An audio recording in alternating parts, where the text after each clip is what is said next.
బండి సంజయ్ గారు 10th class పరీక్ష paper leakage అయిందని చెప్పి ఆ రోజు ఏది పోయిన సంవత్సరం ఏప్రిల్ 7 2023 నాడు బండి సంజయ్ గారు ఓ పత్రికా విలేకరుల సమావేశంలో ఒక్కొక్క విద్యార్థికి ₹1,00,000 కంపెన్సేషన్ ఇవ్వాలి, కేటీఆర్ని బర్తరఫ్ చేయాలి, హైకోర్టు జడ్జితో విచారించాలని చెప్పినటువంటి బండి సంజయ్ గారు ఇలా లక్షలాది మంది 24 లక్షల మంది విద్యార్థులతో చెలగాటమాడినటువంటి బీజేపీ ప్రభుత్వము మరి లక్ష రూపాయలు ఇస్తారా కంపెన్సేషన్ వీళ్ళకి? నీ మాటల్లో నువ్వే చెప్పినావు ₹1,00,000 ఇవ్వాలని చెప్పి. ఇలా మంత్రివి ఇప్పిస్తావా లక్ష రూపాయలు ఒక్కొక్క విద్యార్థికి? 24 లక్షల మంది విద్యార్థులు ఇలా దేశవ్యాప్తంగా క్వశ్చన్ పేపరు వాట్సాప్లలో తిరిగింది. రోజు తవ్వుతుంటే వెళ్తున్నాయి దాన్ని. ఇలా ఎవరిని బర్తరఫ్ చేయాలి? జవాబు చెప్పాలి. ఒక రాజకీయ నాయకుడు అనేవాడు నేను మాట్లాడలేదు, ఇవి మీరే మాట్లాడినారు. బండి సంజయ్ గారు ఒక్కొక్క విద్యార్థికి ₹1,00,000 ఇవ్వాలి, కేటీఆర్ గారిని బర్తరఫ్ చేయాలి, హైకోర్టు జడ్జితో విచారించాలని చెప్పారు కదా. ఇవాళ మరి నీట్ పరీక్షలో 24 లక్షల మంది విద్యార్థులతో చెలగాటమాడినరే. మరి వాళ్ళకు ఒక్కొక్కరికి ఎంత కంపెన్సేషన్ ఇస్తారు? ఎవరిని బర్తరఫ్ చేస్తారు? సుప్రీంకోర్టు జడ్జితోని విచారించాలని చెప్పి కూడా మేము డిమాండ్ చేస్తున్నాం. ఇది ఈరోజు కాదు.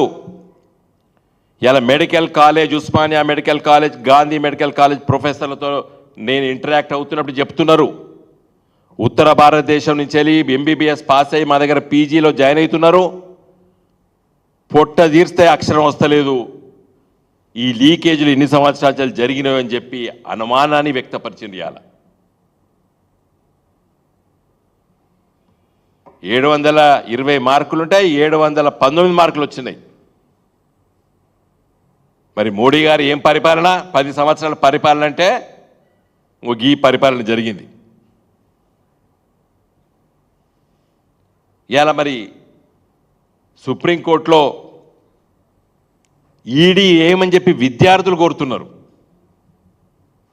కోట్లాది రూపాయలు ఇలా చేతులు మారినాయి దేశవ్యాప్తంగా. మరి గొర్రెలకు, బర్రెలకు ఆ స్కీములలో జరిగిన అవినీతి పైన ఈడీ వచ్చిందే.